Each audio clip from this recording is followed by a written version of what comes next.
قيل إني رسول الله إليكم مصدقا لما بين يدي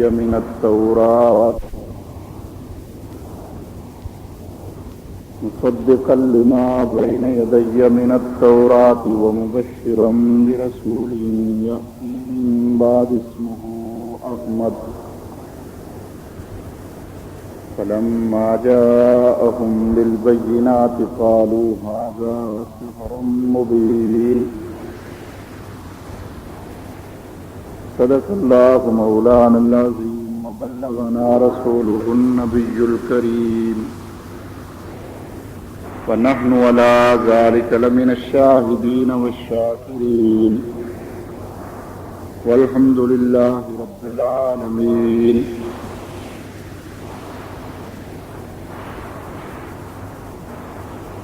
کتاب فطرت کے سرور پہ جو نام احمد رقم نہ ہوتا، کتاب فطرت کے سر ورق پہ جو نام احمد رقم نہ ہوتا،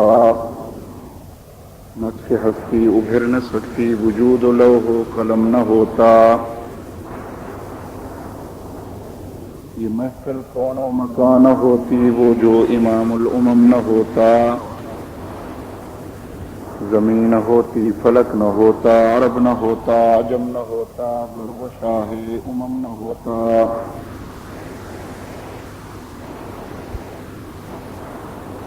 سب سے پہلے مشیت کے انوار سے نقش روئے محمد بنایا گیا،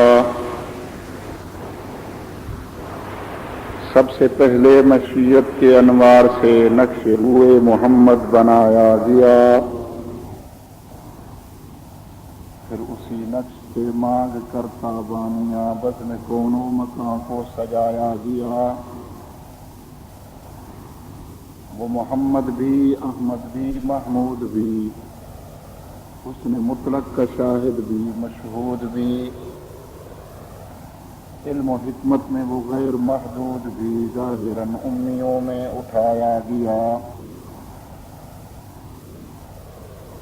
اس کی شفقت ہے بے حد و بے انتہا، اس کی رحمت تخیل سے بھی ماورا، جو بھی عالم جہاں میں بنایا گیا اس کی رحمت سے اس کو بسایا گیا۔ حشر کا ڈر مجھے کس لیے ہو اے قاسم، میرا آقا ہے وہ، میرا مولا ہے وہ، جس کے دامن میں جنت بسائی گئی، جس کے ہاتھوں سے کوثر لٹایا گیا۔ یا رب صلی وسلم دائما ابدا علی نبیک علی رسولک علی حبیبک خیر الخلق کلہم، هو الحبیب الذی ترجى شفاعته لكل هول من الاحوال مقتحم۔ اللهم صل على سيدنا ومولانا محمد وعلى آل سيدنا ومولانا محمد بعدد كل ذرة ألف ألف مرة۔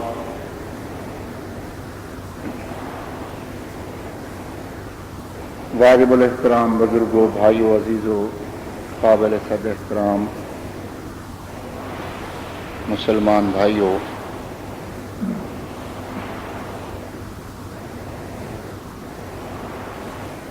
اللہ رب العزت نے انسان کو بہت بڑا مقام اور بہت بڑا اعزاز، بہت ہی زیادہ شرف سے نوازا ہے۔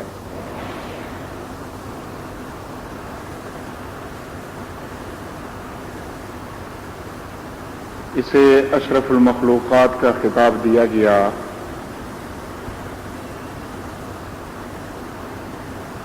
اور اسے اپنا خلیفہ ہونے کا شرف دیا گیا۔ اللہ رب العزت نے اس کی پیدائش کے وقت اعلان فرمایا تھا، انی جاعل فی الارض خلیفہ، کہ میں انسان کی صورت میں اپنا خلیفہ پیدا کرنا چاہتا ہوں، بنانا چاہتا ہوں۔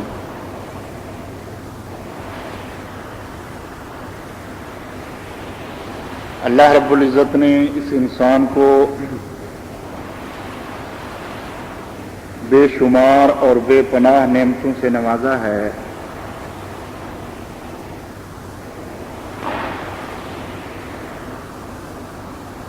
چاہے وہ نعمتیں ظاہری ہوں چاہے وہ نعمتیں باطنی ہوں،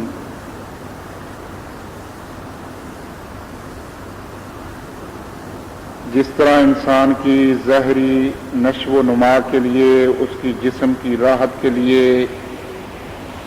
اس کے ذوق کی تسکین کے لیے اللہ رب العزت نے بے شمار ظاہری نعمتوں سے انسان کو نوازا ہے، اسی طرح اللہ رب العزت نے اس کی روح کی نشو و نما کے لیے، روح کی تسکین کے لیے، روح کی غذا کے لیے بے شمار نعمتیں عطا فرمائی ہیں انسان کو۔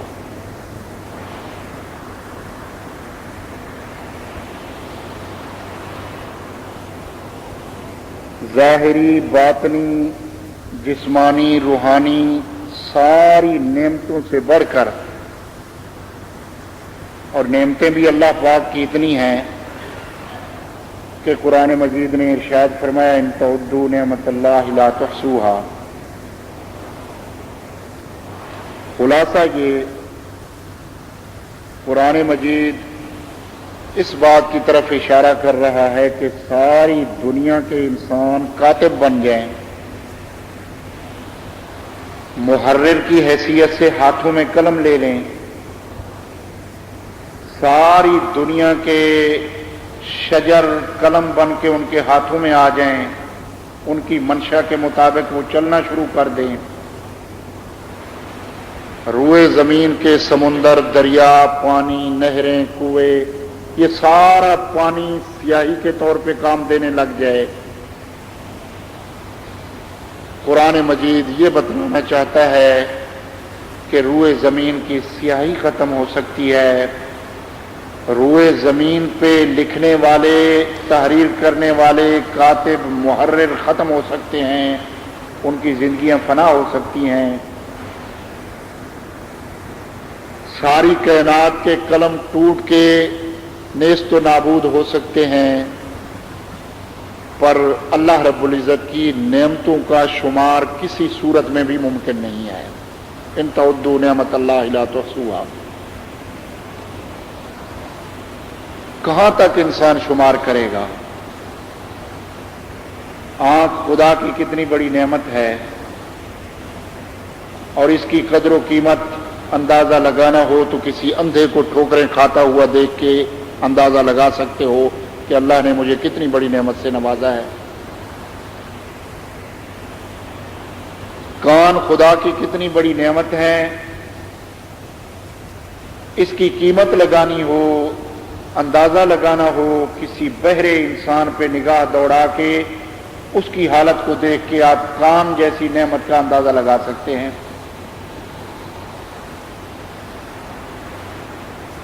ہاتھ خدا کی کتنی بڑی نعمت ہے، اس نعمت کی قدر و قیمت معلوم کرنے کے لیے کسی لولے انسان کو دیکھ لیا کرو۔ پاؤں خدا کی کتنی بڑی نعمت ہے،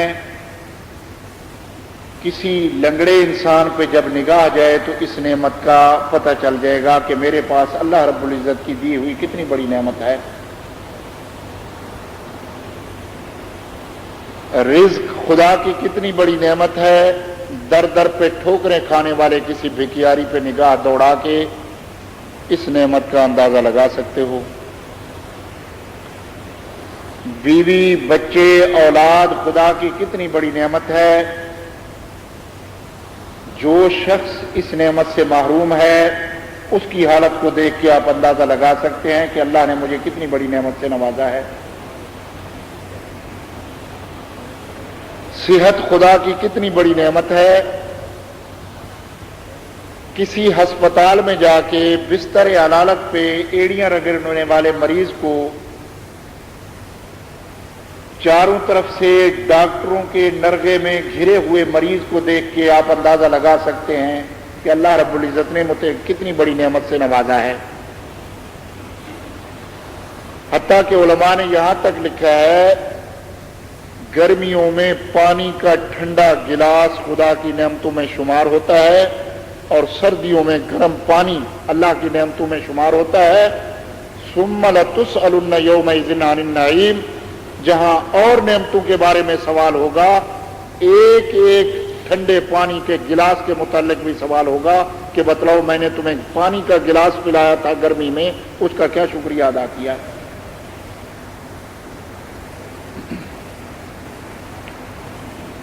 یہ ساری نعمتیں اللہ رب العزت نے دی ہیں، یہ انسان کی ظاہری نشو و نما کے لیے ہیں، رزق ہے، کھانا ہے، پینا ہے، انسان کی جسم کی نشو و نما کے لیے، انسان کی جسمانی غذا ہے۔ اسی طرح اللہ رب العزت نے کچھ روحانی نعمتیں رکھی ہیں، ان میں سب سے بڑی نعمت نبوت و رسالت کی ہے کہ اللہ رب العزت نے انسانوں کی رشد و ہدایت کے لیے، ان کی رہنمائی کے لیے عالم ارواح میں جو اللہ رب العزت سے انسانوں نے وعدہ کیا تھا، اس وعدے کی یاد دہانی کے لیے 1.25 لاکھ کے قریب اپنے برگزیدہ بندے دنیا میں مبعوث فرمائے، جن کے سروں پہ نبوت اور رسالت کا تاج رکھ کے انسانوں کی ہدایت اور رہنمائی کے لیے ان کو دنیا میں بھیجا گیا۔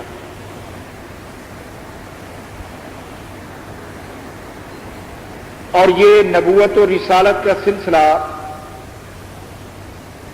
آدم علیہ السلام کی ذات گرامی سے شروع ہوتا ہے۔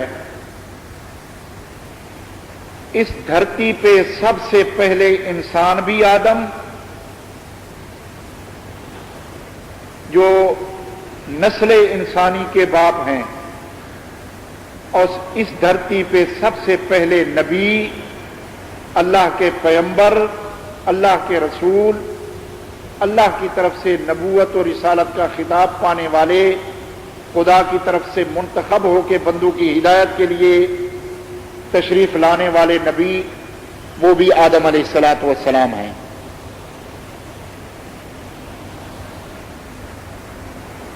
آدم علیہ السلام سے یہ مقدس اور بابرکت سلسلہ شروع ہوتا ہے۔ اس کے بعد دستور یہ رہا کہ جب ایک نبی آیا، اس کی تعلیم مٹنے لگی، اللہ رب العزت نے دوسرا نبی بھیج دیا، وہ ہدایت کے چراغ جلا کے رخصت ہوا، ان چراغوں کی روشنی مدھم پڑنے لگی، اللہ رب العزت نے اور نبی بھیج دیا، اس کے جلائے ہوئے چراغوں کی روشنی مدھم پڑنے لگی، کمزور پڑنے لگی، اللہ رب العزت نے انسانوں کی رہنمائی کے لیے چوتھا، پانچواں، چھٹا، اس طرح کرتے کرتے 1.25 لاکھ کے قریب نبی اور رسول آئے۔ ہر نبی یہ کہہ کے رخصت ہوا کہ میرے بعد یہ سلسلہ جاری ہے، نبی آئیں گے، رسول آئیں گے، اما یاتی انکم رسول یا بنی آدم، کہ اے بنی آدم، نبی آئیں گے، رسول آئیں گے، ان کی پیروی کرنا۔ یہ اس قسم کے احکامات قرآن مجید کی روشنی سے ملتے ہیں۔ اور یہ بھی پتہ چلتا ہے کہ جتنے نبی اور رسول ہیں حضرت صلی اللہ علیہ وسلم کے سوا،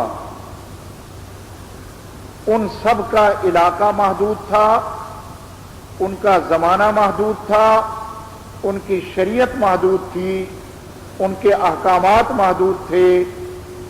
محدود وقت کے لیے، محدود علاقے کے لیے، محدود احکامات لے کے اللہ کے نبی اور رسول دنیا میں تشریف لائے۔ قرآن مجید پہ نگاہ دوڑائی جائے تو قرآن مجید پکار پکار کے کہتا ہے وَلَقَدْ أَرْسَلْنَا نُوحًا إِلَىٰ قَوْمِهِ۔ قرآن مجید کہتا ہے 950 سال اللہ کے برگزیدہ پیغمبر نوح علیہ السلام نے اپنی قوم کو تبلیغ کی، اس سے باہر نہیں نکلے، اور قوم اتنی سخت کہ وہ نوکدار پتھر چن کے راستے میں بیٹھ جائیں کہ اللہ کا پیغمبر یہاں سے گزرے گا، وہ پہلے سے مورچے سنبھال کے بیٹھ جاتے کہ جب اللہ کا نبی نوح آئے گا اس پر پتھراؤ کریں گے۔ پوری قوم پتھراؤ کرنے والی، 950 سال تک ایک خدا کا بندہ اللہ کے نام پر پتھر کھانے والا، 950 سالوں میں اللہ کے پیغمبر کے عزم میں، استقلال میں کوئی فرق نہ آیا، اسی عزم کے ساتھ 950 سال تک وہ تبلیغ کرتا رہا، جو ارادہ جو عزم وہ پہلے دن لے کر چلا تھا۔ اور چند آدمی مسلمان ہوئے جو انگلیوں پہ گنے جا سکتے تھے۔ جب قوم نہ مانی، غیرت خداوندی جوش میں آئی، اللہ نے فرمایا نوح وَاصْنَعِ الْفُلْكَ بِأَعْيُنِنَا وَوَحْيِنَا، اب کشتی بناؤ، یہ جو چند آدمی ہیں ان کو کشتی میں سوار کرو، باقی سب سے میں نمٹ لوں گا۔ طوفان نوح آیا، اس طوفان میں نوح علیہ السلام کا بیٹا آنکھوں کے سامنے غرق ہوا۔ یہ ایک تفصیل ہے، پورے واقعات ہیں۔ نوح علیہ السلام کہتے ہیں یا اللہ میرا بیٹا غرق ہو رہا ہے اور تیرا وعدہ ہے کہ میں تیری آل کو نجات دوں گا۔ اللہ نے فرمایا انہ لیس من اہلک، نوح یہ تو تیری آل میں سے نہیں ہے۔ اور پریشان ہوئے کہ میرا خون ہے یا اللہ،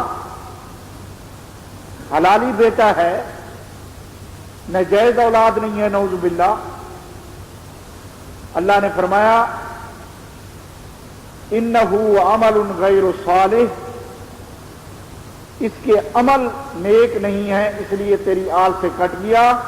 کتنا بڑا پیغام دیا ہے اللہ کے قرآن نے کہ خونی رشتے بھی کٹ جاتے ہیں، اصل رشتہ اعمال کا رشتہ ہے۔ خونی رشتے ناکارہ ہو کے رہ جائیں گے، کوئی کام نہیں آئیں گے۔ اسی لیے تو امام الانبیاء نے سیدہ طیبہ طاہرہ حضرت فاطمہ سے فرمایا تھا کہ فاطمہ یہ خیال مت کرنا کہ میں نبی آخر الزمان کی بیٹی ہوں، اعمال اچھے ہوں گے تو قیامت میں میرا قرب نصیب ہوگا، میرا ساتھ نصیب ہوگا۔ خدا نہ خواستہ اگر میری سنت کو چھوڑ دیا، میرے طریقے کو چھوڑ دیا تو میری رشتہ داری تمہیں بچا نہیں سکے گی۔ تو میرے محترم بھائیو، لمبی تفصیل ہے۔ نوح علیہ السلام آئے، قرآن مجید نے بتلایا 950 سال تک اپنی قوم میں تبلیغ کی۔ آپ غور فرمائیں گے، قرآن کہتا ہے وَإِلَىٰ مَدْيَنَ أَخَاهُمْ شُعَيْبًا، مدین کی طرف شعیب علیہ السلام کو نبی بنا کر بھیجا گیا۔ وَإِلَىٰ ثَمُودَ أَخَاهُمْ صَالِحًا، قوم سمود کی طرف صالح علیہ السلام کو بھیجا گیا۔ ہر قوم نے اپنے نبی کو تنگ کیا۔ صالح علیہ السلام کے سامنے مطالبہ رکھ دیا، یہ جو سامنے پہاڑی ہے اس سے ایک ایسی اونٹنی نکالو، یہ رنگ ہو، ایسی ہو، تگڑی تازی ہو، موٹی تازی ہو، حاملہ ہو، پھر ہم مانیں گے۔ اللہ کے پیغمبر نے دعا کی، اونٹنی نکل آئی۔ اب وہ اونٹنی ان کے لیے امتحان بن گئی۔ اب اس اونٹنی کو انہوں نے قتل کیا، خدا کی نافرمانیاں شروع کی، اللہ کا عذاب آیا، قوم تباہ ہو گئی۔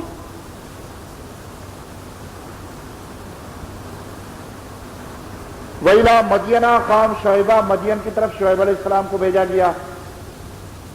قرآن مجید کا انداز اور اسلوب بتلاتا ہے کہ آپ صلی اللہ علیہ وسلم سے پہلے جتنے نبی اور رسول ہیں ان کا محدود علاقہ تھا، محدود شریعت تھی، محدود پیغامات لے کر آئے۔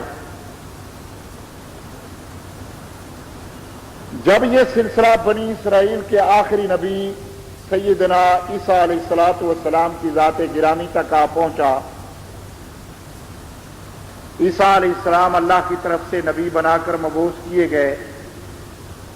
عیسیٰ علیہ السلام نے اپنی قوم سے ایک بات کہی، قرآن مجید نے اس کو نقل کیا، جو آیت میں نے آپ کے سامنے تلاوت کی ہے اس میں وہ بات بتلائی گئی ہے، اور اسی پہ روشنی ڈال کے میں بات ختم کروں گا۔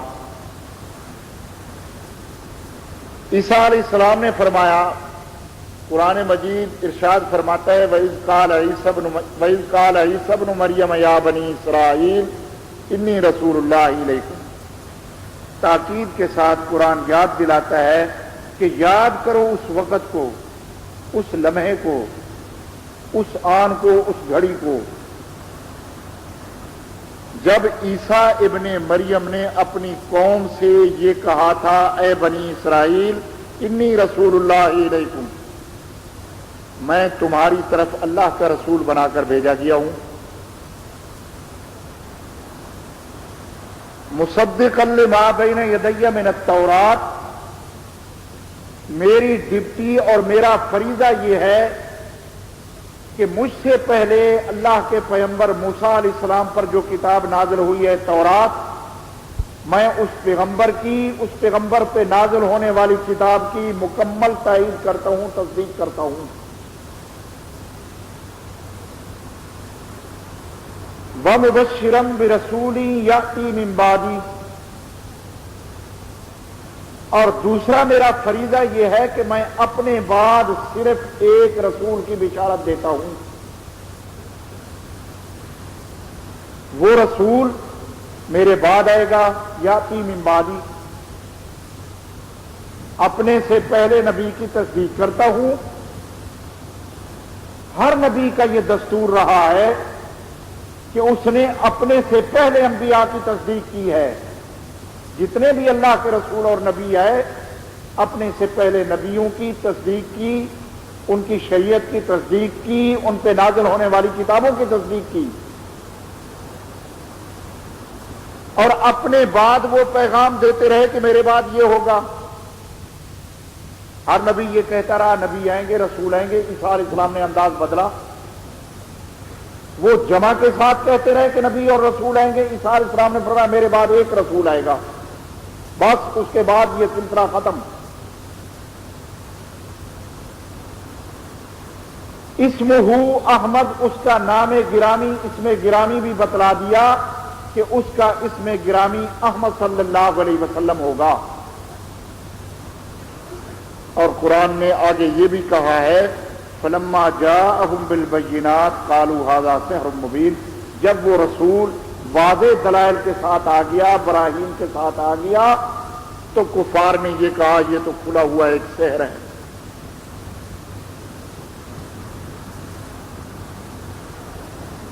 تمام مفسرین اس بات پہ متفق ہیں کہ یہاں احمد سے مراد محمد عربی صلی اللہ علیہ وسلم ہیں۔ احمد آپ صلی اللہ علیہ وسلم کا ذاتی اسم گرامی ہے۔ جس طرح محمد آپ کا ذاتی نام ہے، اسی طرح احمد بھی آپ کا ذاتی نام ہے۔ صفاتی نام تو آپ کے 100 کے قریب ہیں، کہیں آپ کو بشیر کہا گیا، کہیں نذیر کہا گیا، کہیں طٰہٰ کہا گیا، کہیں یاسین کہا گیا، مزمل کہا گیا، مدثر کہا گیا، بڑے پیارے القاب سے یاد کیا گیا، بڑے پیارے اوصاف سے نوازا گیا، لیکن ذاتی نام آپ کے علماء نے لکھا ہے صرف 2 ہیں، محمد اور احمد، اور دونوں میں انتہائی درجے کا مبالغہ پایا جاتا ہے۔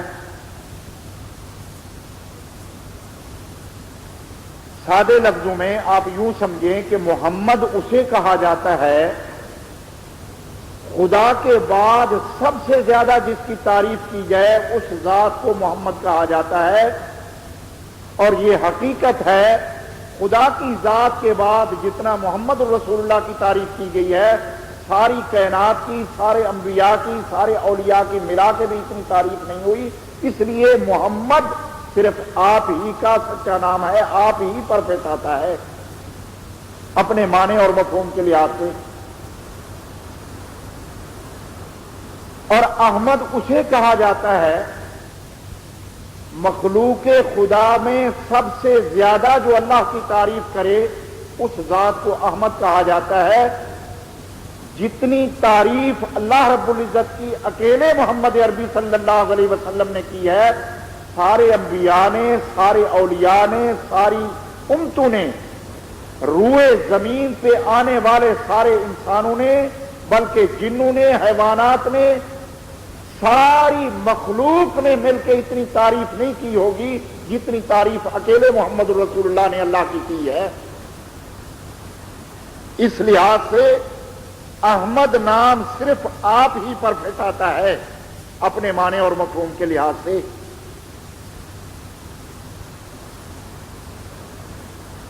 علماء نے یہاں تک لکھا ہے کہ آسمان والوں کے نزدیک آپ احمد ہیں، اس لحاظ سے کہ آسمان والے یہ سمجھتے ہیں زمین والوں میں سے سب سے زیادہ محمد عربی نے اللہ کی تعریف کی ہے، وہ آپ کو احمد کے نام سے یاد کرتے ہیں۔ زمین والوں کے نزدیک آپ محمد ہیں، اس لحاظ سے روئے زمین پہ کسی انسان کی اتنی تعریف نہیں کی گئی جتنا محمد عربی کی گئی، اس لیے آپ کو محمد کہا جاتا ہے۔ تورات میں آپ کا نام محمد استعمال ہوا ہے، انجیل میں آپ کا نام احمد استعمال ہوا ہے۔ علماء نے یہاں تک بحث کی ہے مختلف حالتوں میں، مختلف زمانوں میں حضرت صلی اللہ علیہ وسلم کی محمد اور احمد کی حیثیت بدلتی رہی۔ عالم ارواح میں آپ احمد کی حیثیت سے رہے، آپ کی روح مبارک بھی اللہ کی تعریف میں مشہور رہی، اور مفسرین نے لکھا ہے عالم ارواح میں جب اللہ نے دوست دشمن اپنے پرائے انبیاء اولیاء صلحاء متقی پرہیزگار دیندار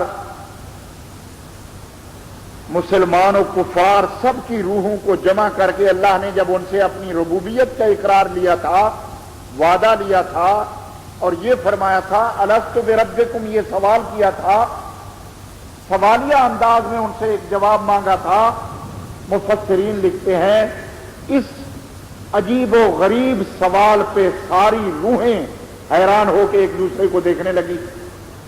میں آپ کو دیکھنے لگا، آپ مجھے دیکھنے لگے کہ اس عجیب و غریب کا سوال کا جواب کیا دیا جائے۔ سب سے پہلے سبقت کر کے روح محمد بولی تھی بلا، ہاں تو ہمارا رب ہے۔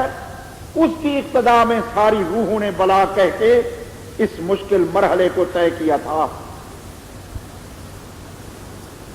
عالم ارواح میں تمام انسانوں کی قیادت و سیادت و رہنمائی کا شرف بھی محمد عربی صلی اللہ علیہ وسلم کو نصیب ہوا تھا۔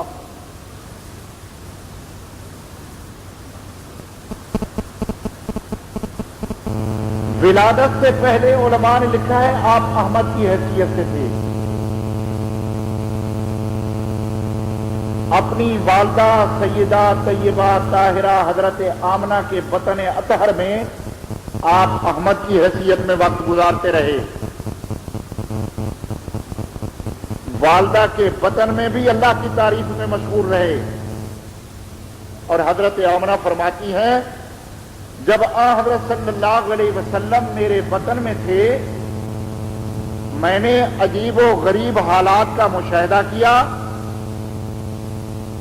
وہ فرماتی ہیں کہ میں چلتی تو زمین سمٹ کے میرے قدموں میں آتی ہوئی نظر آتی، گھنٹوں کا سفر منٹوں میں طے کرتی، منٹوں کا سفر سیکنڈوں میں طے ہوتا، مہینوں کا سفر ہفتے میں طے ہوتا، گویا زمین خود میرے قدموں میں آنے کی کوشش کر رہی ہے۔ مجھے سفر کا احساس ہی نہ ہوتا، مجھے لمبا لمبا سفر کر کے کوئی تھکاوٹ کوئی تھکان محسوس ہی نہ ہوتی ہے حضرت صلی اللہ علیہ وسلم کی برکت سے۔ فرماتی ہیں جن دنوں حضرت صلی اللہ علیہ وسلم میرے وطن اطہر میں تھے میرے جسم سے ایسی خوشبو مہکتی کہ مکے کی عورتوں میں یہ بات مشہور ہو گئی تھی کہ عبد المطلب کی بہو مہنگی ترین خوشبو خرید کے استعمال کرتی ہے۔ چنانچہ مکے کی عورتوں نے مجھے تنگ کرنا شروع کر دیا کہ آمنہ بتلاؤ یہ خوشبو تم نے کہاں سے خریدی ہے، ہمیں بھی بتلاؤ ہم یہ خوشبو خریدیں گے لگائیں گے۔ حضرت آمنہ نے فرمایا میں نے تو بازار کی شکل تک نہیں دیکھی، میں کہاں سے خوشبوئیں خریدوں گی، ایک بیوہ عورت ہوں، کیوں مذاق کرتے ہو میرے ساتھ؟ حتیٰ کہ یہ بات چلتے چلتے عبد المطلب تک پہنچی۔ عبد المطلب نے اپنی اہلیہ کو بلا کے کہا کہ اپنی بہو کو سمجھاؤ کسی عورت کے لیے یہ زیب نہیں دیتا کہ وہ بیوگی کے ایام گزار رہی ہو، شوہر اس کا فوت ہو چکا ہو اور وہ اس قسم کی مہنگی خوشبو لگائے، یہ مناسب نہیں ہے۔ عبد المطلب کی اہلیہ نے کہا، حضرت آمنہ کی ساس نے خوش دامن نے، اس نے کہا کہ میں نے بارہا سوچا ہے کہ حضرت آمنہ سے بات کروں اس سلسلے میں، لیکن حضرت آمنہ جب میرے سامنے آتی ہیں ان کے روب اور دبدبے کی وجہ سے میری زبان گنگ ہو جاتی ہے، میں بات بھول جاتی ہوں۔ آج تک مجھے ہمت اور جرأت نہیں ہو سکی کہ میں ان سے یہ بات کہوں۔ آپ خود کہہ کے دیکھ لیں، مجھ سے یہ بات نہیں کہی جاتی ان کے روب کی وجہ سے ان سے۔ چنانچہ عبد المطلب نے ہمت کر کے حضرت آمنہ کو بلایا اور بڑے پیار سے کہا، بیٹی آپ کو معلوم ہے کہ آپ بیوہ ہیں، آپ کا شوہر فوت ہو چکا ہے، ان حالات میں اس قسم کی خوشبوئیں لگانا مناسب نہیں ہے۔ حضرت آمنہ رو پڑی، فرمایا ابا جان میں نے بازار کی شکل تک نہیں دیکھی، آپ عجیب بات کرتے ہیں۔ یہ تو اس بچے کی برکت ہے جو میرے بطن میں ہے، جب سے اس بچے سے میں حاملہ ہوئی ہوں میں ایسے عجیب و غریب حالات دیکھتی ہوں، اگر وہ میں لوگوں سے بیان کروں تو لوگ مجھے پاگل کہنے لگیں۔ میرے جسم سے جو پسینہ نکلتا ہے یہ اس کی خوشبو ہے۔ میں چلتی ہوں زمین سمٹ کے میرے قدموں میں آتی ہے، سخت پتھر پہ پتھریلی زمین پہ اگر میرا پاؤں پڑ جائے، روئی سے زیادہ نرم، پھول سے زیادہ نازک ثابت ہوتا ہے میرے لیے۔ میں اپنی سہیلیوں کے ساتھ، عورتوں کے ساتھ کنویں سے پانی بھرنے کے لیے جب کنویں پہ پہنچتی ہوں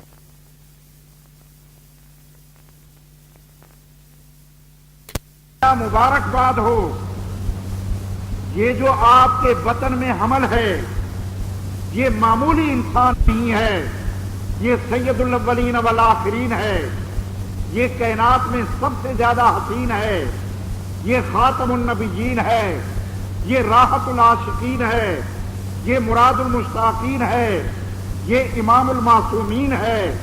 جب یہ پیدا ہو تو اس کا نام اپنی طرف سے رکھنے کی تمہیں اجازت نہیں، اس کا اسم گرامی محمد رکھنا صلی اللہ علیہ وسلم۔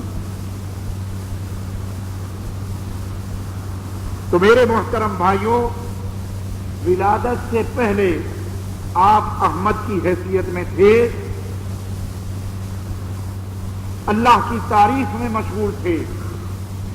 علماء نے لکھا ہے ولادت کے بعد آپ کی حیثیت بدلی، آپ محمد کی حیثیت میں آئے۔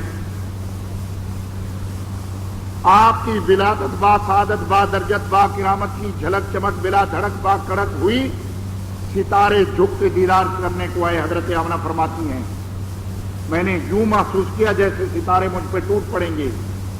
کسرا کے محلات میں، ایوانوں میں زلزلہ برپا ہو گیا، اشارہ ہوا کہ دنیا کی باطل قوتوں اب کسی انسان کی بادشاہی نہیں رہے گی۔ اب اگر کوئی بادشاہ بھی کام ہوگا تو محمد کامیاب ہوگا، تو محمد عربی کا غلام بن کے کامیاب ہوگا۔ اب بڑے بڑے بادشاہوں کے تاج محمد عربی کے قدموں میں پھسلتے ہوئے مسلتے ہوئے نظر آئیں گے۔ کامیابی کا ٹکٹ اسے ملے گا جو محمد عربی کی غلامی کو اپنائے گا۔ آپ کی ولادت با سعادت ہوئی، مکے کی گلیوں میں خوشبو پیدا ہو گئی۔ اللہ نے اشارہ کر کے بتلایا آج وہ نبی پیدا ہوا ہے جو پوری دھرتی کو اسلام کی خوشبو سے معطر کرے گا۔ آپ کی ولادت با سعادت ہوئی، مکے کا قحط ختم ہو گیا۔ اللہ رب العزت نے بتلایا اشارہ کر کے کہ وہ خوش قسمت انسان پیدا ہوا ہے، وہ عظیم مرتبے اور مقام والا انسان پیدا ہوا ہے جو پوری دھرتی سے انسانیت کے قحط کو ختم کرے گا۔ آپ کی ولادت با سعادت ہوئی، بیت اللہ میں جو بت پڑے ہوئے تھے اوندے منہ گرے، ان سے اللہ اکبر کی صدائیں بلند ہوئی۔ اللہ رب العزت نے اشارہ کر کے بتلایا اس واقعے سے کہ بیت اللہ گھبرانا نہیں، اس نبی کی ولادت کے بعد تجھ میں بت پرستی نہیں ہوگی۔ ایک دن آئے گا یہ نبی، یہ عظیم المرتبہ انسان رحمت للعالمین آ کے تیرے اندر آ کے صفائی کرے گا، تجھے شرک سے پاک و صاف کرے گا۔ اب تو بت پرستی کا نہیں، اب تو قیامت تک اللہ کی توحید کا مرکز بنے گا۔ آپ کی ولادت باسعادت ہوئی، علماء نے لکھا ہے صبح صادق کا وقت تھا۔ رات نے درخواست کی یا اللہ وہ آخری نبی میرے حصے میں بھیج دے۔ دن نے درخواست کی یا اللہ یہ اعزاز مجھے بخش کہ وہ آخری نبی میرے اندر پیدا ہو، میرے حصے میں آئے۔ اللہ نے دونوں کی درخواستوں کو شرف قبولیت بخشتے ہوئے کچھ حصہ رات کا لیا، کچھ حصہ دن کا لیا۔ رات الوداع کہہ رہی تھی، دن کی آمد تھی۔ رات اور دن کے سنگم پہ صبح صادق کے وقت اللہ نے اپنے نبی کو والدہ کے پیٹ سے باہر لائے، آپ کی ولادت ہوئی۔ اللہ رب العزت نے بتلایا صبح صادق کے بعد کوئی اور صبح نہیں ہوتی، صبح کاذب ہوتی ہے۔ یہ نبی جو پیدا ہوا ہے صبح صادق کے وقت، صبح صادق اشارہ کر کے بتلا رہی تھی یہ نبی صادق ہے، اس کے بعد جو بھی نبوت کا دعویٰ کرے گا وہ کاذب ہوگا۔ صبح صادق بتلا رہی تھی کہ صبح صادق کے بعد کوئی اور صبح نہیں، سورج طلوع ہوتا ہے۔ اشارہ مل رہا تھا آج دو سورج طلوع ہونے والے ہیں، ایک حسب معمول زمین کو روشن کرے گا، ایک قیامت تک اللہ کے دین کو روشن کرے گا۔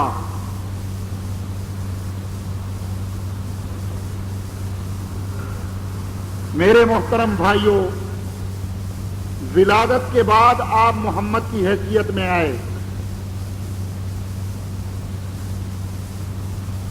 حضرت حلیمہ سعدیہ، عرب کا مکے کا دستور یہ تھا کہ مکے والے اپنے بچوں کو دیہاتوں میں بھیج دیتے، دائیوں کے سپرد کر دیتے تاکہ ان کی دیہاتی آب و ہوا میں صحیح پرورش ہو، صحت مند ہوں، شہری ماحول سے ان کو دور رکھا جائے۔ یہ ایک رسم و رواج تھا۔ دیہاتوں سے عورتیں آتی، بچے لے کے امیر لوگوں کے لے جاتی، ان کی خدمت کرتی، اور جب وہ بچے دودھ چھڑاتے وہ ان کو انعام و اکرام سے نواز دیا جاتا۔ اس طرح یہ دستور تھا۔ اس مرحلے پہ ساری دائیاں چلی مکے کی طرف، ہر طرف سے بنی سعد کے قبیلے سے حضرت حلیمہ سعدیہ چلی اپنی قسمت آزمانے کے لیے۔ وہ فرماتی ہیں جب میں چلی تو میری اونٹنی کمزور، ایسا ٹور، میرا خامد بخار سے بیزار، لچار، نہ دکاندار نہ مالدار، بلکہ بیچارہ عیالدار، پریشان حالدار، بخار سے بیزار۔ ایک میرا بچہ حارث نامی روتا نہ سوتا، پریشان ہوتا، ساری رات چیختا چلاتا رہتا تھا۔ بھوک اور پیاس کی وجہ سے میرے پستانوں میں اتنا دودھ نہیں تھا کہ میرا ایک بچہ سیر ہو کے دودھ پی سکے۔ خامد میرا بخار سے بیزار، اونٹنی میری بالکل کمزور۔ نتیجہ یہ نکلا کہ سب دائیاں بہت پہلے پہنچ گئی مکے میں۔ انہوں نے چھان بین کر کے امیر لوگوں کے بچے لے لیے۔ اب جہاں بھی میں گئی کوئی بچہ نہ ملا۔ معلوم ہوا کہ ایک یتیم بچہ ہے آمنہ کے گھر میں، جس کا والد اس کی ولادت سے پہلے دنیا سے رخصت ہو گیا ہے۔ اس بچے کو کسی دائی نے اس نیت سے نہیں اٹھایا کہ یہ بیوہ ہمارا کیا انعام و اکرام کر سکے گی، جس کا والد ہی دنیا میں نہیں ہے، ہمیں یہاں سے کیا انعام ملے گا۔ انعام نہ ملنے کی خطرے سے، انعام نہ ملنے کی وجہ سے کوئی دائی اس یتیم بچے کو اٹھانے کے لیے تیار نہ ہوئی۔ حضرت سعدیہ فرماتی ہیں حلیمہ کہ میں نے مشورہ کیا اپنے شوہر سے، خالی جانے سے تو یہ بہتر ہے کہ یتیم کو ساتھ لے جائیں۔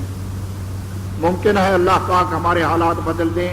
ہم نے پختہ عزم کر لیا اور اسی ارادے سے حضرت آمنہ کے پاس آئے۔ حضرت آمنہ نے کہا سوچ لو، تمام دائیاں میرے بچے کی توہین کر کے چلی گئی، غریب سمجھ کے چلی گئی، یتیم سمجھ کے چلی گئی۔ اگر تم نے ارادہ ہے لے جانے کا تو میں اپنا بچہ دکھاؤں۔ انہوں نے کہا ہم نے پختہ ارادہ کیا ہے۔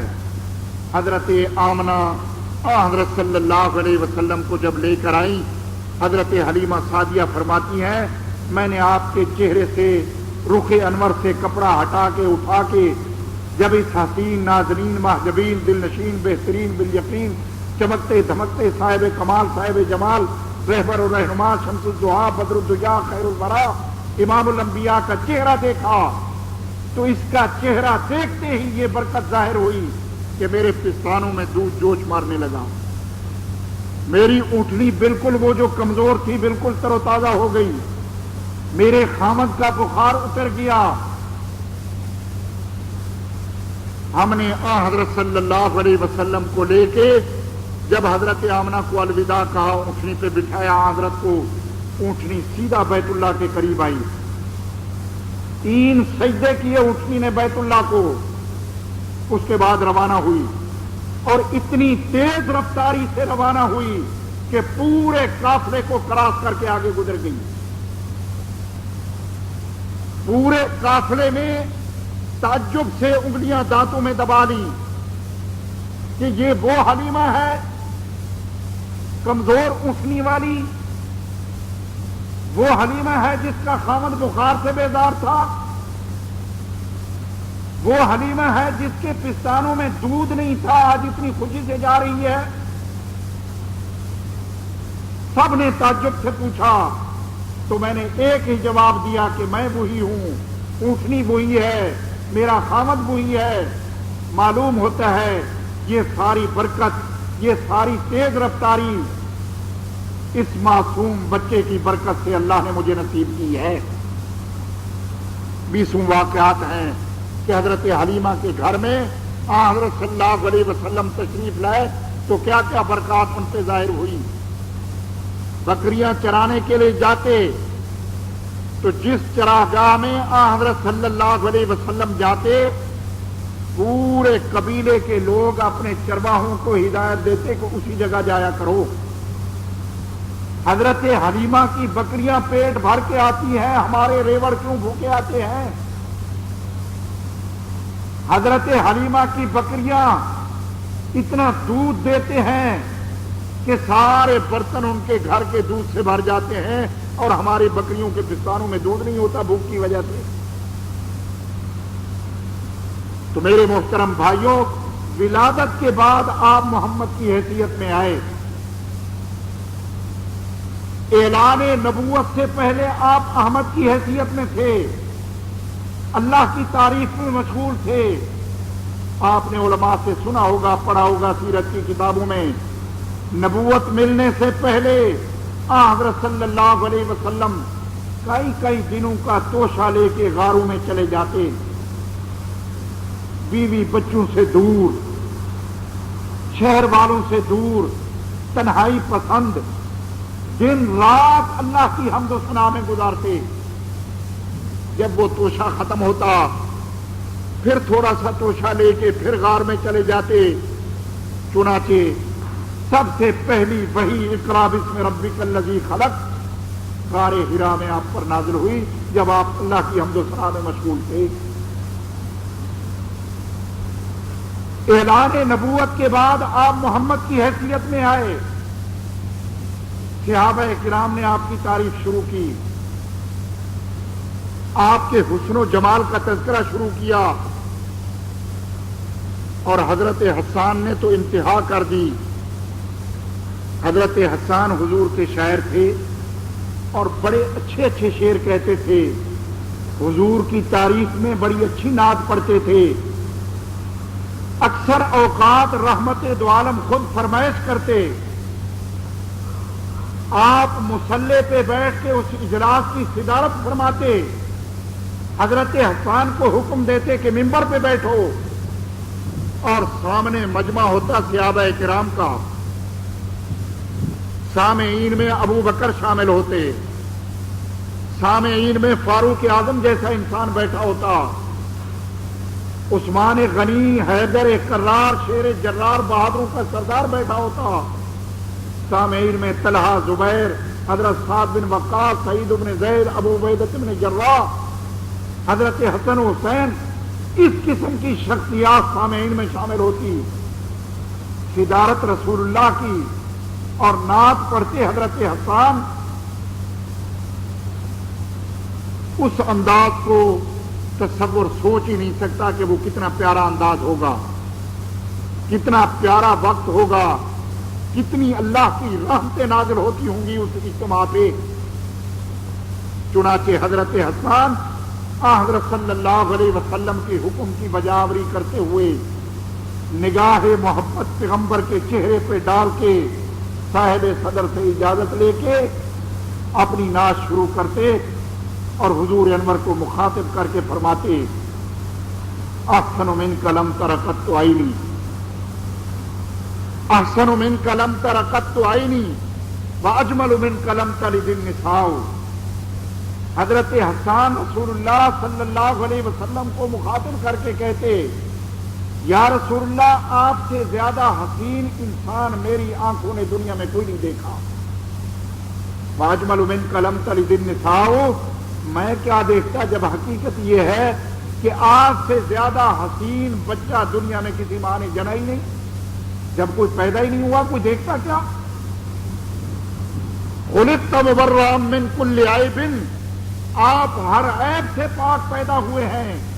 کأنک قد خلقت کما تشاء، گویا کہ آپ کی پیدائش سے پہلے اللہ نے آپ سے پوچھا ہو بتلاؤ محمد تمہیں کتنا حسین و جمیل پیدا کروں، تمہیں کتنا حسن عطا کروں، تمہارا چہرہ کس طرح کا حسین بناؤں، تمہاری آنکھیں کتنی حسین بناؤں، تمہاری زلفیں کتنی گھنگریالی بناؤں، تمہارے ہونٹ کتنے خوبصورت بناؤں کہ جب کھلیں تو وہی کے پھول ہی کھلیں اس سے، تمہارا دل کتنا وزنی بناؤں کہ ظلم کے پہاڑ ٹوٹ پڑیں، آپ گھبرائیں نہیں، آپ کو جو ستائیں آپ ان کے لیے دعائیں کریں، تمہارے ہاتھ کتنے حسین بناؤں، تمہاری عبادت کا طرز کتنا حسین بناؤں کہ اللہ بھی فرمائے یا ایھا المزمل، کملی اوڑھنے والے، اللہ بھی فرمائے یا ایھا المدثر، تمہارے شہر کا کتنا حسن دوں، اسے کتنا حسین بناؤں کہ اللہ بھی اس شہر کی قسمیں کھائے اور فرمائے لا اقسم بہذا البلد، تمہارے روضے کو تمہارے ٹھکانے کو کتنا حسین بناؤں کہ ساری دنیا کا درود و سلام وہاں پہ پہنچے، اور میں اپنی آخری کتاب میں لکھ دوں ان اللہ وملائکتہ یصلون علی النبی یا ایھا الذین آمنوا صلوا علیہ وسلموا تسلیما۔ خلقت مبرئا من کل عیب کأنک قد خلقت کما تشاء، گویا کہ اللہ نے آپ سے پوچھ کر آپ کو بنایا ہے، آپ کی ایک ایک ادا آپ سے پوچھ کر بنائی گئی ہے۔ حدیث میں آتا ہے اللہ رب العزت نے جب کائنات کو پیدا فرمایا، انسانوں کو ان میں حسن تقسیم کیا، آدھا حسن اکیلے یوسف علیہ السلام کو عطا کیا، حسن یوسف مشہور ہے، آدھا حسن اکیلے یوسف علیہ السلام کو اور آدھا حسن باقی انسانوں کو عطا کیا، ساری دنیا کو۔ علماء نے لکھا ہے کہ حضرت صلی اللہ علیہ وسلم کا حسن اس سے مستثنا ہے، حضرت یوسف اور پوری کائنات کو ملا کے جتنا حسن ملا ہے اس سے کہیں زیادہ اکیلے محمد رسول اللہ کو اللہ نے حسن دیا ہے۔ اسی مرحلے کے لیے کسی نے کہا حسن یوسف دم عیسیٰ ید بیضاداری آنچ خوباں ہمادارم دو تو تنہا داری۔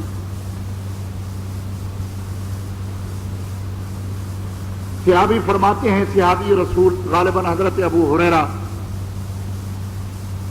کہ 14ویں رات کا چاند اپنی آب و تاب سے چمک رہا ہے، امام الانبیاء مسجد نبوی کے صحن میں آرام فرما ہیں، یمن سے دھاری دار چادریں آتی تھی، وہ چادر آپ کے بطن اطہر پہ ہے، آپ کے رخ انور سے کپڑا ہٹا ہوا ہے۔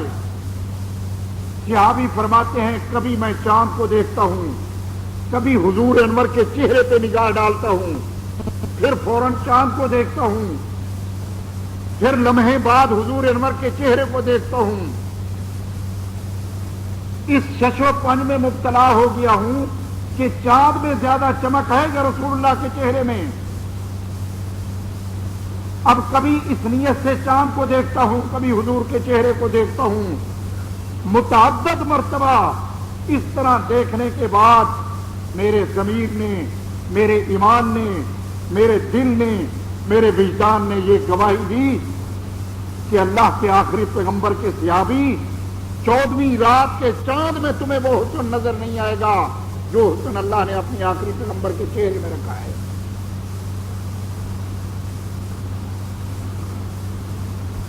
تو آپ ولادت اعلان نبوت کے بعد آپ محمد ہوئے، آج روضے میں محمد کی حیثیت سے آرام فرما ہے، پوری امت کا درود و سلام جاتا ہے۔ دعا کرو خدا ہمیں وہاں لے جائے، آمین کہو۔ وہ دن خدا کرے کہ مدینہ کو جائے ہم، خاکے درے رسول کا سرما بنائے ہم۔ حضور انور نے فرمایا من زار قبری وجبت لہ شفاعتی، فرمایا جو میرے مزار کی زیارت کرے قیامت کے دن میں محمد اس کی شفاعت کروں گا۔ حضور نے فرمایا من حج البیت ولم یزرنی فقد جفانی، فرمایا جو حج بیت اللہ کو آئے، مکے میں آئے، مدینے کو میری زیارت کو نہ آئے، فرمایا اس سے بڑا ظالم کوئی نہیں ہے۔ حضور انور صلی اللہ علیہ وسلم نے ارشاد فرمایا من سکن المدینہ وصبر علی بلائها وشدتها كنت له شقیا وشہیدا یوم القیامہ، فرمایا جو میرے مدینے میں آئے، مدینے میں مستقل سکونت اختیار کرے رہائش میری محبت کی وجہ سے، اور مدینے کی آب و ہوا پہ تکلیفوں پہ صبر کرے، قیامت کے دن میں محمد اس کی شفاعت کروں گا۔ حضور انور نے فرمایا من صلی 40 صلاۃ فی مسجدی کتبت لہ برات من النار برات من النفاق برات من الاذى، جو 40 نمازیں با جماعت آ کے مسجد نبوی میں ادا کرے 3 انعام ملیں گے، نفاق سے آزاد ہے، قبر کے عذاب سے آزاد ہے، اور قیامت کے دن جہنم کی آگ سے آزاد ہے۔ اسی نظریے کے ساتھ حاجی جاتے ہیں، 40 نمازیں مسجد نبوی میں ادا کرتے ہیں۔ ہمارا عقیدہ ہے مدینے کی گلیوں کی کتوں کی پاؤں کی مٹی آنکھوں میں آئے، اس سے بہتر دنیا میں کوئی سرما تیار نہیں ہو سکتا۔ اور کچھ بدبخت انسان ایسے بھی ہیں کہ مصلی رسول پہ کھڑے ہونے والوں کے متعلق غلط نظریہ رکھتے ہیں، اللہ ان کو ہدایت عطا فرمائے۔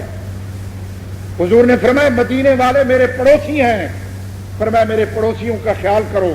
ایک اور حدیث میں آتا ہے حضور نے فرمایا المدینہ کالقیر، فرمایا میرا مدینہ لوہار کی بھٹی کی طرح ہے، جس طرح لوہار کی بھٹی لوہے کی میل کچیل کو دور کر دیتی ہے، اسی طرح میرا مدینہ لوگوں کی دلوں کی میل کچیل دور کر دیتا ہے۔ فرمایا منافق کو مدینے میں چین نہیں آ سکتا، مومن مدینے کے بغیر رہ نہیں سکتا۔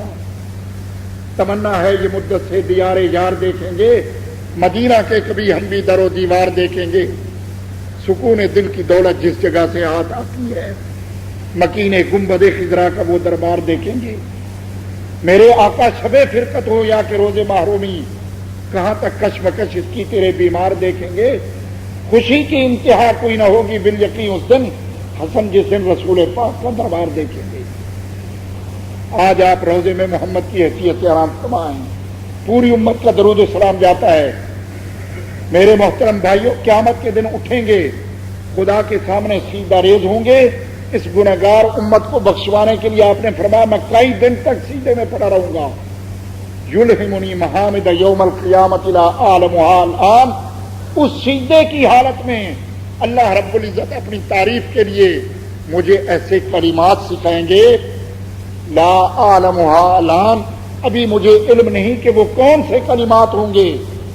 اسی وقت اللہ رب العزت میرے دل میں ڈالیں گے، میں ان کلمات سے جب اللہ کی تعریف کروں گا، اللہ پاک فرمائیں گے یا محمد ارفع راسک، تو نے میری حمد و ثنا کا حق ادا کر دیا ہے، اب سوال کرنا آپ کا کام ہے، سر اٹھائیں سیدھے سے، سوال کرنا آپ کا کام، گنہگار امت کو بخشنا میرا کام ہے۔ 2000 جہنم سے نکال کے بھیج دو، 3000 بھیج دو، 5000، اللہ میاں فرمائیں گے آخر میں فیصلہ ختم کرو۔ فرشتوں کو حکم ہوگا جہنم کے اندر جا کر ملاحظہ کرو، دیکھو جس مسلمان کے دل میں رائی کے دانے کے برابر بھی ایمان موجود ہے، محمد عربی کی شفاعت سے اسے جہنم سے نکال کے جنت میں داخل کرو۔ دعا کرو اللہ ہمیں اس نبی کی شفاعت نصیب فرمائے۔ اس وقت آپ احمد ہوں گے. بعد صفات مخلوق آپ کی تعریف کرے گی، آپ محمد ہوں گے. آپ کو جو جنت میں مقام دیا جائے گا اس کا نام مقام محمود ہے. میدان حشر میں آپ کے ہاتھ میں جو جھنڈا دیا جائے گا رحمت کا، انبیاء کی جماعت کو بھی سایہ ملے گا تو اس جھنڈے کے نیچے ملے گا، اس کا نام لواء الحمد ہے. اور قرآن کی ابتدا الحمد ہے. عیسیٰ علیہ السلام نے فرمایا تھا وَمُبَشِّرًا بِرَسُولٍ يَأْتِي مِن بَعْدِي اسْمُهُ احمد، میں تمہیں ایک ایسے رسول کی بشارت دیتا ہوں جو میرے بعد آئے گا اور صرف ایک ہی آئے گا، اسمہ احمد، اس کا اسم گرامی احمد ہوگا. میں نے اس روشنی میں آپ کو بتایا احمد اور محمد آپ کے دونوں ذاتی نام ہیں اور مختلف حالتوں میں آپ کے یہ نام تبدیل ہوتے رہے. میرے محترم بھائیو، اللہ رب العزت نے محمد عربی کو بھیج کے روئے زمین کے سارے انسانوں کے، بشر کے، بلکہ ساری مخلوقات کے کمالات، نبوت اور رسالت کے کمالات اکیلے آپ کی ذات میں جمع کر کے آپ کے سر پہ ختم نبوت کا تاج رکھ دیا اور اعلان فرما دیا ما کان محمد ابا احد من رجالکم ولکن رسول اللہ وخاتم النبیین، کہ محمد عربی تم میں سے کسی جوان مرد کے باپ نہیں لیکن اللہ کے رسول ہیں اور آخری رسول ہیں. ختم نبوت کا اعلان کب ہوا؟ جب سارے کمالات لا کے آپ کی ذات میں جمع کر دیے گئے. بہادری کوئی کمال ہے تو ماننا پڑے گا دنیا میں حضور انور سے بڑا بہادر کوئی نہیں گزرا. سخاوت کوئی کمال شمار ہوتا ہے، حدیث میں آتا ہے تیز ہوا سے زیادہ آپ میں سخاوت موجود تھی، دنیا میں آپ سے بڑا سخی کوئی نہیں گزرا. صداقت کوئی کمال ہے، ماننا پڑے گا دنیا میں محمد عربی سے بڑا سچا کوئی نہیں گزرا. حضور کا جانی دشمن ابو جہل بھی گواہی دیتا ہے تنہائی میں، کہتا ہے ما رأیت مثل محمد صادقا فی العرب، کہ پورے عرب میں نے گھوم پھر کے حضور انور سے سچا انسان زیادہ نہیں دیکھا کوئی. سارے کمالات لا کے محمد عربی کی ذات اقدس میں جمع کر کے آپ کے سر پہ ختم نبوت کا تاج رکھ دیا گیا. آج قادیانی اس تاج کو چھیننا چاہتے ہیں. قادیانیوں نے انگریز کے اشارے پہ حضرت کے اس تاج کو پامال کرنے کی کوشش کی ہے. ختم نبوت کے پروانے اس باطل کے مقابلے میں پوری دنیا میں کام کر رہے ہیں. اس وقت ہمارے اکابرین سفر کی حالت میں لندن میں جہاں سے یہ فتنہ اٹھا تھا، آج اس فتنے کا لیڈر اپنے آباء و اجداد کی گود میں جہاں بیٹھا ہے، ملک و ملت کے خلاف جہاں سے بیٹھ کے بکواس کر رہا ہے، اس کا منہ توڑ جواب دینے کے لیے، اس باطل کے مقابلے کے لیے ہمارے حضرت اقدس مولانا لدھیانوی صاحب مدث اللہ علیہ اور ہمارے امیر مرکزیہ اور دوسرے ہمارے ساتھی اکابرین اس باطل کے مقابلے کے لیے وہاں بھی پہنچے ہوئے ہیں. 10 اگست کو وہاں 12ویں سالانہ ختم نبوت کانفرنس ہو رہی ہے. آپ حضرات سے دعا ہے کہ آپ یہ دعا فرمائے اللہ اس کانفرنس کو قادیانی کو ہدایت کا ذریعہ بنائے. اس کے علاوہ پوری دنیا میں کام ہو رہا ہے، آپ کے کراچی شہر میں کام ہو رہا ہے. ان حالات میں آپ کا بھی فریضہ بنتا ہے کہ اس مشترکہ پلیٹ فارم سے رابطہ رکھیں.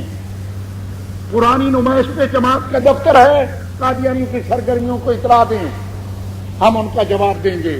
اگر آپ کے محلے میں تبلیغ ہوتی ہے، آپ کے محلے میں نبی کے دشمن دندناتے ہیں، آپ مصلحتوں کا شکار ہو کے خاموش رہتے ہیں، قیامت کے دن گریبان آپ کا ہوگا، ہاتھ رحمت دو عالم کا ہوگا.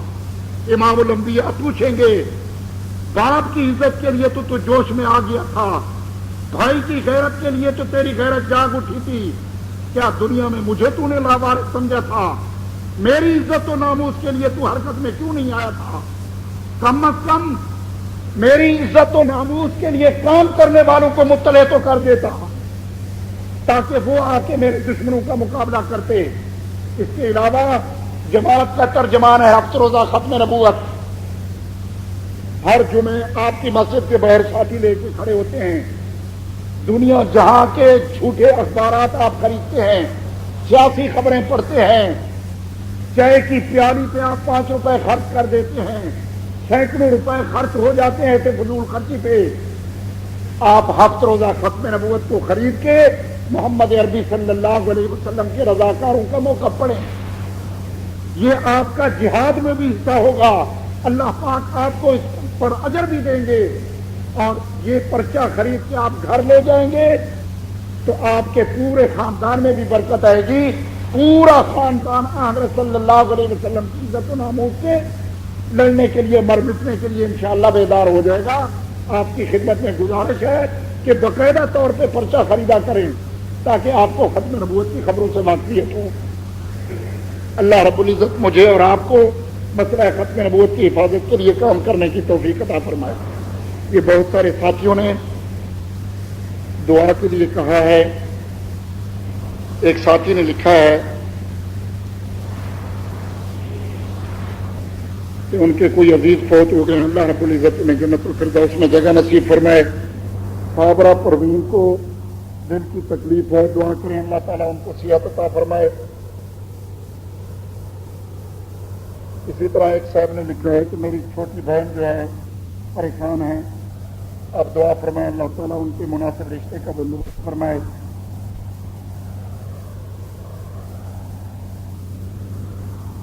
کوئی ساتھی ہیں مشکلات میں گھرے ہوئے ہیں, اللہ رب العزت ان کی مشکلات کو حل فرمائے.